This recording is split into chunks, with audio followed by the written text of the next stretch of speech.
प्रचाराच्या निमित्तानं दुपारी 2 वाजता बीडहून निघालो. म्हणजे आम्ही मराठवाड्यात आणि 5.5 तासाचा प्रवास करून बापू आपल्या सासवडला इथं आलो आहे. माझ्या अगोदरच्या अनेक मान्यवरांनी अनेक कारणं या लोकसभेची सांगितली.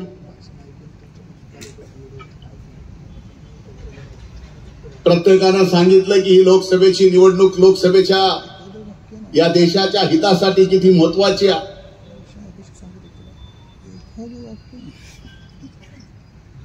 ही निवडणूक इथं भाऊबंदकीची नाही, ही निवडणूक देशाचे प्रधानमंत्री मोदी होणार का आणखीन कोण होणार याची आहे.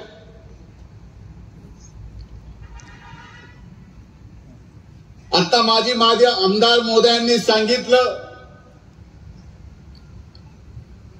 आणि त्या ज्या घटनेचा वर्णन करत होते त्यावेळेस मला आठवत होतं की बहुतेक काल परवा उंजीर साहेबांनी आर्टिकल 370 बघितला असावा.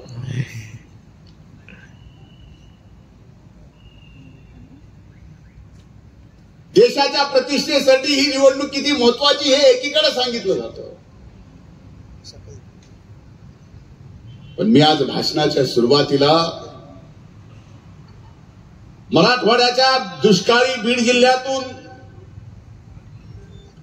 जो पूर्वीचा उस्मानाबाद आणि आत्ताचा धाराशिव आहे तोही दुष्काळी आहे. तिथून पश्चिम महाराष्ट्रातल्या बारामतीमध्ये म्हणजे पश्चिम महाराष्ट्राच्या राजधानीमध्ये पवारांच्या घरी जी आमची मराठवाड्याची लेक सून म्हणून दिली गेली, ज्या सुनेला आज बाहेरचं म्हणलं जातं, त्या सुनेला विजय करण्यासाठी मी आपल्याला हात जोडून म्हणजे माझ्या बहिणीला विजय करण्यासाठी झाला. हा माझ्यासाठी प्रतिष्ठेचा. ही निवडणूक माझ्या मराठवाड्याच्या मातीसाठी प्रतिष्ठेची. ही निवडणूक मराठवाड्यातल्या प्रत्येक माय माऊलीसाठी प्रतिष्ठेची आहे जी याच पश्चिम महाराष्ट्रात सून म्हणून आलेली आहे. ही निवडणूक माझ्या मराठवाड्यातल्या आणि या पश्चिम महाराष्ट्रातल्या प्रत्येक माय माऊलीसाठी प्रतिष्ठेची, अभिमानाची, स्वाभिमानाची आहे. की घरी सून आली तरी आपण तिला लेक मानतो, याची शिकवण आज कुठेतरी या निवडणुकी 2024 विसर पडायला लागला. आणि एवढी संकुचित मनोवृत्ती व्हायला लागली या निवडणुकीत की या देशाचं भवितव्य ठरवायचं आहे. या लोकसभेच्या निवडणुकीतून एका परिवाराचं भवितव्य ठरवायचं आहे. हे मात्र आपल्याला या निवडणुकीत नक्की ठरवावं लागेल. एकीकडे मोदी आहेत ज्यांनी संबंध देशामध्ये राहणाऱ्या प्रत्येक जाती धर्मातल्या माणसाला स्वतःचं कुटुंब म्हणून 10 वर्षामध्ये जगाच्या पाठीवर एवढं प्रतिष्ठित देशाला केलं. कदाचित आपल्यापैकी अनेक जणांना माहित आहे का नाही, माहित असेलही, पण आज मोदी साहेबांनी आपल्या देशाची प्रतिष्ठा एवढी वाढवली आहे की जर इतर देशातला एखाद्या पंतप्रधानाच्या मंत्रिमंडळातला मंत्र्यांनी आपल्या देशाच्या विरोधात एक शब्द जरी बोलला तर त्या देशाच्या प्रधानमंत्र्याला त्याच्या मंत्रिमंडळातल्या मंत्र्याला काढून टाकावं लागतं. ही प्रतिष्ठा मोदी साहेबांनी या 10 वर्षात या देशाची जगात निर्माण केली. ही निवडणूक त्यासाठी महत्वाची आहे. ही निवडणूक यासाठी महत्वाची आहे. मी आता बापूंना सांगत होतो मधल्या काळामध्ये जे काय चाललं होतं ते बापूंना सांगितलं.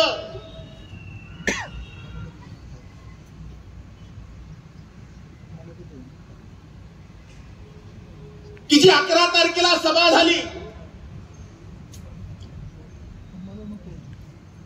या पुरंदरमधली ऐतिहासिक सभा, ज्या सभेला तुम्ही वेगवेगळे नाव दिले असतील, ती सभा संपल्यावर आदरणीय दादांना मी फोन करून त्या विजयी सभेला, त्या सभेला मी नाव दिलं. ती म्हणलं ती जी सभा झाली पुरंदरची बापूंच्या सोबत तुमची एकत्रित, ती सभा म्हणजे विजयाजीच सभा आहे. आणि बारामती लोकसभा मतदारसंघाचा निकाल बदलणारी ती सभा. पण ही एकीकडे परिस्थिती पाहत असताना आपल्या जवळ पुणे भविष्यात आदरणीय दादांच्या नेतृत्वाखाली, बापूंच्या नेतृत्वाखाली हा परिसर सुद्धा कदाचित पुण्यापेक्षा मोठा होईल आणि त्याला फार काय वेळ लागणार नाही. येणारे 5 वर्षांचे मोदींचे आणि मोदींच्या पाठीमागं आमच्या सुनेत्राताई उभ्या राहिल्या खासदार म्हणून या भागाच्या, तर 5 वर्षे सुद्धा खूप झाले.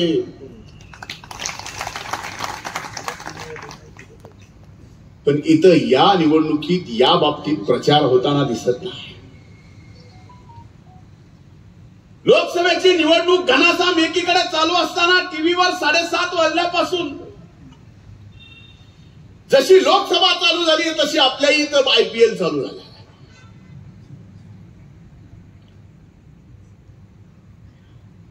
IPL क्रिकेटचा खेळ आपल्या सगळ्यांना माहिती आहे. दोन्ही टीम मध्ये 11 प्लेयर असतात हेही आपल्याला माहिती आहे. पण या देशाच्या सर्वात मोठा लोकशाही सणाचा ही निवडणूक साजरी करत असताना एकीकडे मोदी साहेब 11 जणच घेऊन क्रिकेटच्या ग्राउंड मध्ये आहेत, बॅटिंगला स्वतः आहेत, आणि दुसरीकडे इंडी 11-33 घेऊन फिल्डिंग करायला लागले. तरीही त्यांना पुढचे 25 वर्ष या महायुतीला आउट करणं शक्य होणार नाही. 33-66 झाले तरी अशी ही लढाई चालू असताना कमीत कमी इथं दादांवर, आमच्या मराठवाड्याच्या लेकीवर, या पश्चिम महाराष्ट्राच्या सुनावर, पवारांच्या सुनावर टीका करताना एक मनात विचार आणा की दादांचा शुभविवाह 1985 साली झाला आणि आमच्या सुनेत्राताई पवारांच्या सून म्हणून 85 ला आल्या. त्याच्या अगोदर 78 ला बारामतीला मुख्यमंत्री पदाची पवार साहेबांच्या रूपाने जबाबदारी मिळाली होती. पण आजही जुने जाणते माणसं इथं आहेत. माझ्यासारख्या एवढ्या सामान्य कार्यकर्त्यांनी हे बोलावं की नाही माहित नाही, पण जबाबदारीपूर्वक बोलतोय. बापू तुम्ही पण इतिहास तपासा. 85 ला ज्यावेळेस सुनेत्रा वहिनीचे सून म्हणून बारामतीला पाय लागले त्यानंतरच खऱ्या अर्थानं विकास सुद्धा सुरू झाला, हे विसरता येणार नाही. आणि आज मात्र एकदा का विचारधारेच्या बाबतीमध्ये दादांनी भूमिका बदलली. मी आपल्याला जबाबदारीपूर्वक बोलतोय. मी आज या सासवडमध्ये बोलतोय, पौराणिक काळापासून पवित्र असलेल्या भूमीवर बोलतोय. आणि आज मी जे बोलतोय ते देशाच्या प्रत्येक कॅमेऱ्यासमोर माझ्या या आरोपावर खंडन करणाऱ्या प्रत्येक माणसाला व्यासपीठावर बोलायची तयारी ठेवतोय. म्हणून बोलतोय की या निवडणुकीत म्हणलं जातं की दादानी गद्दारी केली, दादा गद्दार आहे. मला लक्षात येत नाही. आता आमच्या सारख्यानी काही कुणाला बोललं की लगेच ह्यांची लायकी आहे का की साहेबांच्या विरोधात बोलावं. हो साहेब आजही आम्हाला दैवत आहेत, हो साहेब आजही आम्हाला आदरणीय आहेत, हो आजही आम्हाला साहेब जाणते राजे म्हणूनच आहेत. पण आज ही का वेळ आली आहे जाणत्या राजाला घर नसतं, पोर नसतं, बाळ नसतं, संबंध रयता त्याची कुटुंब असतं.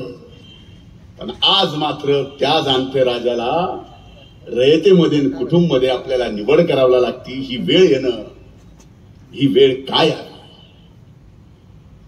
पुलतचं सरकार स्थापन केलं, किती वेळ का आली? त्याला संस्कार म्हणायचे. आणि आता जे दादानी केलं ते दादानी एकट्याने नाही केलं, आमच्यासारख्या असंख्य जणांनी केलं. ते लोकशाहीचा निर्णय होता, आम्ही सगळ्यांनी केलं. ती मात्र गद्दारी.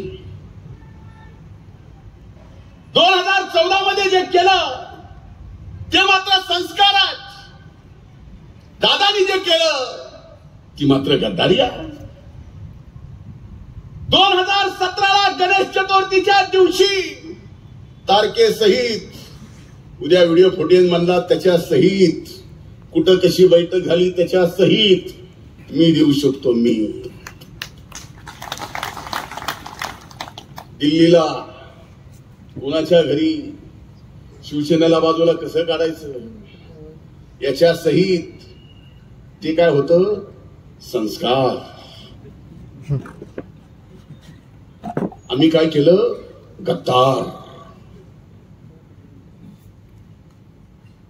19ला काय झालं? संस्कार. स्पष्टपणानं सांगितलं जातं. मी मान्य, अरे कमाल करतो मी, मान्य उद्धव ठाकरे साहेबांची एवढा हतबल झालेला तुमचे माजी नेते माननीय उद्धवरावजी ठाकरे साहेब एवढे हतबल झालेले कधी बघितले? स्पष्टपणे सांगतायत शिवसेनेला आम्ही भाजपपासून बाजूला केलं, ही आमची चाल होती. आणि उद्धव साहेब हसतायत. किती हतबलताय, कुठं चाललंय राजकारण? ते केलं ते संस्कार.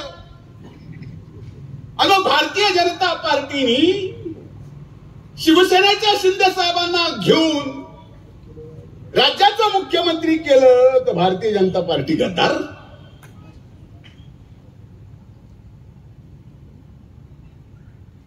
तुम्ही जे काय केलं ते सगळे संस्कार.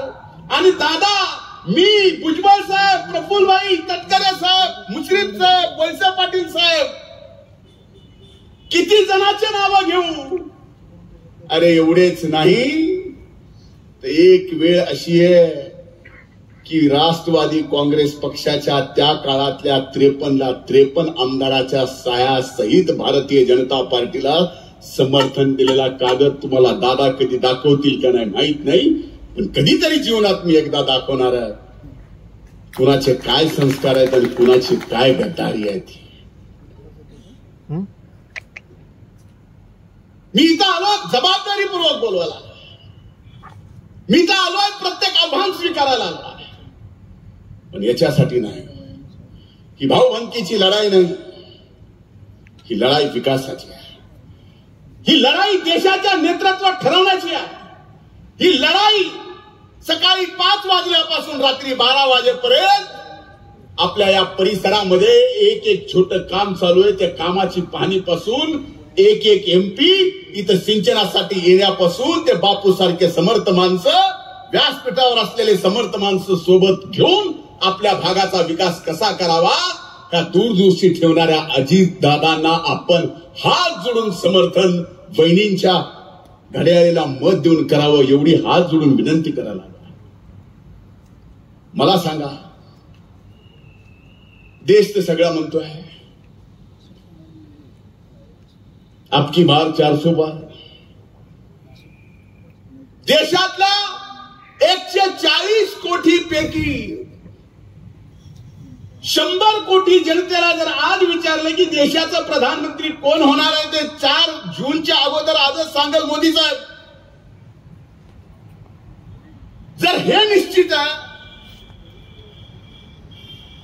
तर मग इथला खासदार सुद्धा आपल्या विकासासाठी आपण मोदी साहेबांच्या पाठीमागे उभा नाही करायचा. ही आपली प्रतिष्ठा नाही आहे. अरे ज्यांना प्रतिष्ठा द्यायची होती त्यांना प्रतिष्ठा दिली.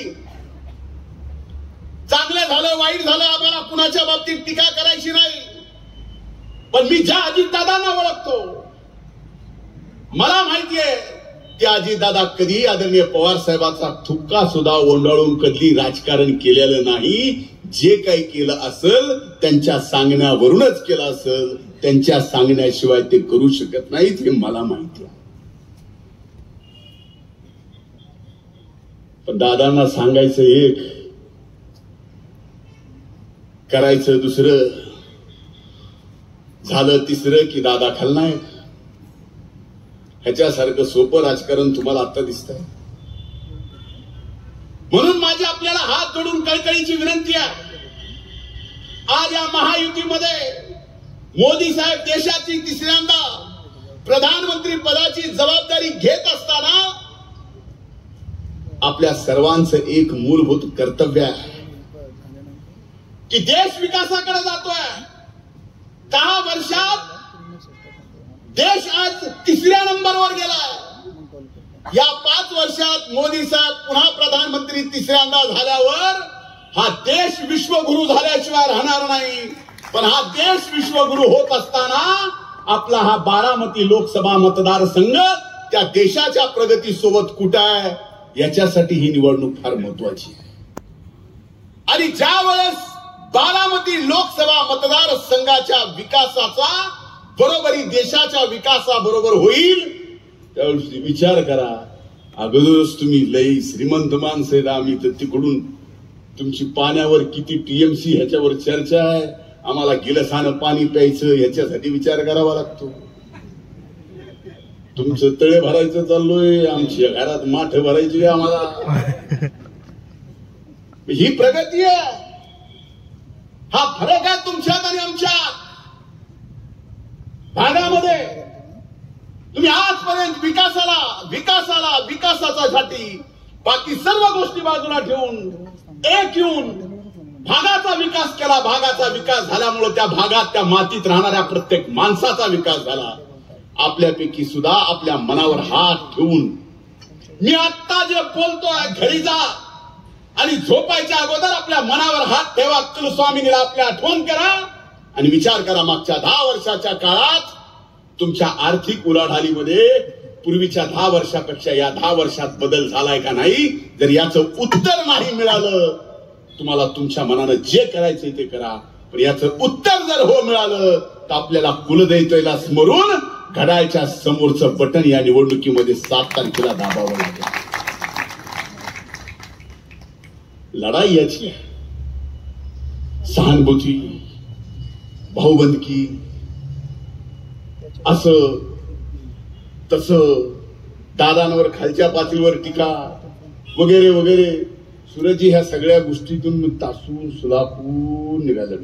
माझे अनेक भाजपचे सहकारी इथे बसले, अनेक जण भाजपमध्ये होते. दादांसारखं एक नेतृत्व या ठिकाणी मला मिळालं, मला आधार दिला. नाही तर माझ्यासारखा भटका समाजात जन्माला आलेला एक व्यक्ती जे घरातून काढून टाकलेला आज तुमच्या समोर ताटमानाने या ठिकाणी भाषण करतोय, तुम्ही एवढं जण ऐकताय. हे जे घडवलंय ना, सुरुवात जरी स्वर्गीय मुंडे साहेबांनी केली असली तरी दादा खंबीरपणानं आजपर्यंत मागे राहिले, विश्वास ठेवला, म्हणून मी आज या ठिकाणी घडलो. तर मला सांगा, तशाच्या प्रसंगात त्या लढाईत बापू माझ्यासारखा राजकीय बळी माझ्यासारख्याचा कधी कुणी त्या काळात दिला असता आणि माझ्यासारख्याचा बळी देऊन विसरून नाही गेले असते. म्हणून मी कायम म्हणत आलेलो आहे आणि आज एक ठामपणानं या महायुतीच्या युवक मेळाव्यात बोलतोय. महाराष्ट्राच्या राजकारणामध्ये अनेक नेते शब्दाला जागणारे असतील, पण मी माझ्या डोळ्यांनी पाहिलेला, मी माझ्या हृदयाने अनुभवलेला आणि माझ्या कानाने ऐकलेला एकमेव नेता, त्याचं नाव आहे अजितदादा पवार. शब्द दिला की पाळणार बापू. त्यामुळं आप दोनों तो जानी दुश्मन भी थे, आप तो जानी दोस्त बन गए हो. तो ये दोस्ती कुछ रंग लानी चाहिए, दोस्ती में कुछ बाहर आनी चाहिए. ही लोकसभेची आहे, उद्या आपल्याला विधानसभेची निवडणूक आहे. त्यामुळे या लोकसभेच्या निवडणुकीत एकदा का या सहानुभूतीच्या, भावबंदकीच्या, गद्दारीच्या, संस्काराच्या, फलाण्याच्या, बिस्ताराच्या पलीकडे जाऊन या देशाच्या प्रतिष्ठेसाठी तुम्ही जर मतदान केलं आणि सुनेत्राताईंना घड्याळाच्या समोर बटन दाबून मोदी साहेबांच्या पाठीमागं उभं केलं, तर बापू जे तुमचं स्वप्न तुम्ही मला आता सांगत होतात की 1100 एकर जमीन तुम्ही आयटी पार्क साठी देताय, 350 कंपनी आज आयटी पार्कला जागा नाही म्हणून पुण्यात वाट बघताय, हे स्वप्न बापू मी तुम्हाला सांगत आलो. मला बापू बरंच काही सांगायला म्हणलं, बापू मी पण 93 पासून पुण्यातच राहिलेलो आहे. मग आयुष्य 93 ते 99 पुण्यातच गेलंय. मी शिकायला सिम्बॉयसिस कॉलेजला होतो, राहायला फ्लॅटवर होतो, दुपारचं जेवण बारामती हॉस्टेलला करायचो, जेवणानंतरचा चहा बीएमसी हॉस्टेलला घ्यायचो, 4 वाजताचा चहा मराठवाड्याच्या हॉस्टेलला प्यायचो आणि त्याच्यानंतर संध्याकाळी रुपाली वैशाली आणि फर्ग्युसन हॉस्टेलचं हॉस्टेल बघायचो आणि आठवड्यातून 4दा का होईना पश्चिम महाराष्ट्रातल्या कुठल्या तरी एका ठिकाणी जाऊन निबार जेवायचो. हे मी मोटरसायकलवर फिरून केलेलं आहे बापू, त्यामुळे मला हे सगळं माहिती आहे. हा बदल झालेला सुद्धा मी माझ्या डोळ्यांनी बघतोय आणि ज्या वेळेस हा बदल बघतोय तर बदल बघत असताना मागच्या 35 वर्षामध्ये अविरतपणे ज्या दादानी या मातीतला प्रत्येक माणूस आपला आहे म्हणून या भागाचा विकास केला, तो विकास आज आपल्या सगळ्यांच्या समोर दिसतोय. आणि त्याच दादांच्या पाठीमागे मोदी साहेबांचे देशाचे प्रधानमंत्री म्हणून आशीर्वाद वहिनीच्या रूपाने या ठिकाणी, ताईच्या रूपाने, आपल्या सुनेत्रा ताईच्या रूपाने जर या ठिकाणी मिळाला तर मी आपल्याला सांगतो तुमचा बदल इतक्या झपाट्याने होईल, इतक्या झपाट्याने की मर्यादा नाही. आता मला सांगा, ह्या मतदारसंघाचं सगळं वैभव फक्त शेल्फी काढण्यात घालायचंय का? या मतदारसंघाचा विकास फक्त संसद रत्न पुरस्कार गोडाऊन मध्ये भरून ठेवून होणार आहे का? गोडाऊन मध्ये भरून ठेवून होणार आहे? मग कशाने दिवस रात्र कष्ट करावं लागेल? इथं एक टीएमसीचा हिशोब बापू करायला लागले. समोरच्याला टीएमसी जर विचारलं, भलेही संसद रत्न असतील, टीएमसी एलएमटी मध्ये सांगितल्यामुळे लिटर मध्ये सांगा म्हणल्यावर सांगता येईल? सांगता येईल का?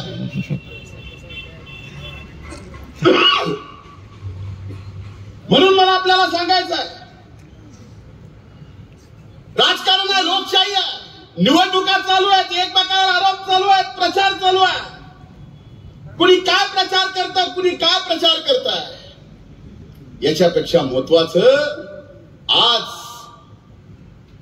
या पुरंदरच्या ऐतिहासिक सभेमध्ये जे जानी दुश्मन जानी दोस्त झाले आणि ज्या सभेला मी ऐतिहासिक विजय जीत सभा म्हणतो, त्या विजयजीत सभेचं या ठिकाणी रूपांतर येणाऱ्या 4 जूनला सुनेत्रा ताईंचा विजयाने आपण या ठिकाणी करून द्यावं ही कळकळीची विनंती करतो. इथं महायुतीच्या सर्व पक्षाचे एकत्रित घटक माझे युवक तरुण आहेत. प्रत्येकावर जबाबदारी आहे. या मतदारसंघात या पूर्वीच्या लढ्यात भारतीय जनता पार्टीने कमळ चिन्हावर निवडणूक लढवली.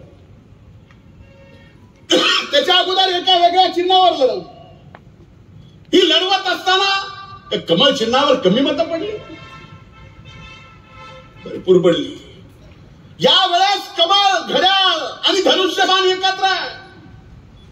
महायुती म्हणून निवडणूक लढवतोय. सुनेत्राताई, अजितदादा पवार आपल्या उमेदवार आहेत. सगळ्यात मोठं आव्हान भारतीय जनता पार्टीच्या माझ्या जुन्या सगळ्या सहकार्यांवर आहे, इथं तरुणांवर, की या मतदारसंघातला बहुसंख्य मतदार जो त्याला फक्त कमळावर मतदान करायचं माहितीये, त्या मतदाराला तुम्हाला जाऊन सांगावं लागेल की यावेळेस मशीनवर कमळ नाही, तिथं घड्याळ आहे.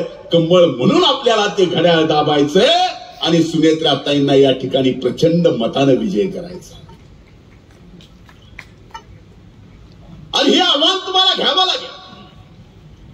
आज आपण या ठिकाणी पाहता, ही परिस्थिती बघता, या सगळ्या परिस्थितीतून हे आव्हान जर तुम्ही स्वीकारलं नाही तर आजपर्यंत झालेला जो विकास आहे, आजपर्यंत दादांनी ज्या भागाला आज देशाच्या एका उंचीवर नेऊन ठेवलाय विकासाच्या, त्याला कुठेतरी नजर लागेल हे मात्र निश्चित सांगतो. आणि हात जोडून कळकळीची विनंती करतो की आमच्या मराठवाड्याची लेक, आमची बहीण तुमच्या घरात सून म्हणून आली आहे. अरे ज्यांनी घरच्यांनी सुनेला बाहेरचं समजलं, पण तुम्ही तर समजदार आहेत. हात जोडून तुमच्यावर तर विनंती करतो, तुम्ही तरी स्वीकारा. तुम्ही समजदार आहेत, तुम्ही तर स्वीकारा.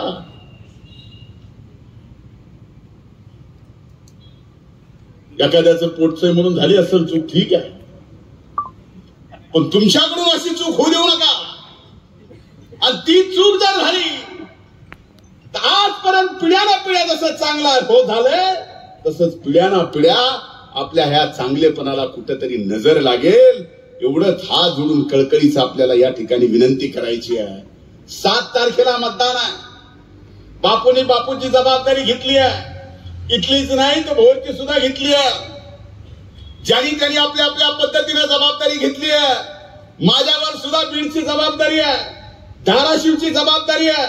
परभणीचा काल प्रचार संपला, उद्या मतदान आहे, तिथली जबाबदारी होती. आता मला परत परळीला जायचं आहे, परत उद्या बीडची जबाबदारी आहे.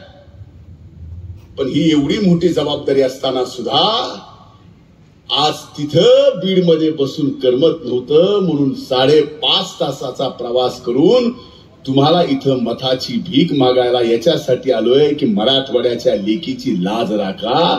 ती सून म्हणून तुमच्याकडे आली आहे, सून म्हणून आली आहे. आणि एवढं तर करा, ज्याला संध्या द्यायच्या दिल्यात ना, एकदा नाही दोनदा नाही 3दा दिल्यात ना. एकदा आमच्या सुनेत्राताईला देऊन बघा.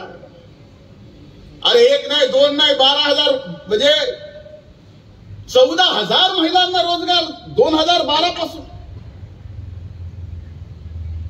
बारामतीच्या एका प्रकल्पातून ज्याच्या अध्यक्षा आज सुनेत्राताई आहेत. 14,000 महिलांना रोजगार.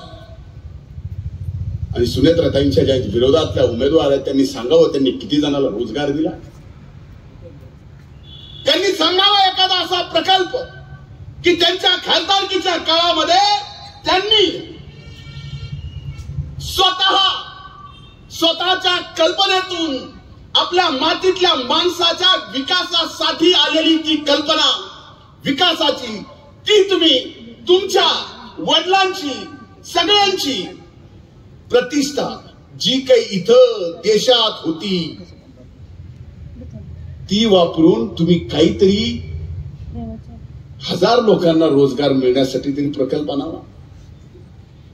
1000 लोकांना तरी आणला नाही. हे सगळं मान्य आहे, पण तरी तुम्ही आता ज्या पद्धतीनं माझ्याकडे बघताय आणि मी ज्या पद्धतीनं तुमच्याकडे बघतोय, कमीत कमी जाता जाता एवढा विश्वास तरी द्या माझ्यासारख्या मराठवाड्यातल्या सामान्य दुष्काळी भागातून आलेल्या एका कार्यकर्त्याला, भलेही तो आज पदानं कृषी मंत्री असेल, जा धनंजय, मराठवाड्याच्या लेकीची इज्जत आम्ही सांभाळतो, एवढीच अपेक्षा मला तुमच्याकडून. एवढं तरी सांगाल. आणि मला विश्वास आहे इथून जाल त्यावेळेस जबाबदारी घेऊन जा, कारण तुम्ही जबाबदारी घेण्यासाठी इथं आला. तुम्ही जबाबदारी घेऊन काम करता. प्रत्येकाच्या खांद्यावर काही 1000 मताची जबाबदारी आहे, ती प्रत्येकाने आपली आपली पार पडली पाहिजे. आणि सर्वाधिक मतदान आपण जर करून घेतलं तर बापूंचं जे स्वप्न आहे की सर्वाधिक मतानं महाराष्ट्रात जे खासदार निवडून येतील त्यात सर्वाधिक मतांनी आमच्या सुनेत्राताई अजितदादा पवार निवडून येतील. हे जे तुमचं स्वप्न आहे, माझं स्वप्न आहे, ते स्वप्न पूर्ण करा. आणि 7 तारखेला सुनेत्राताई अजितदादा पवार यांची खून आहे घड्याळ समोरचं बटन दाबून आपण त्यांना ऐतिहासिक विजय प्राप्त करून द्यावा आणि आमची इज्जत वाचवावी एवढीच हात जोडून कळकळीची विनंती करतो. थांबतो. धन्यवाद. जय हिंद.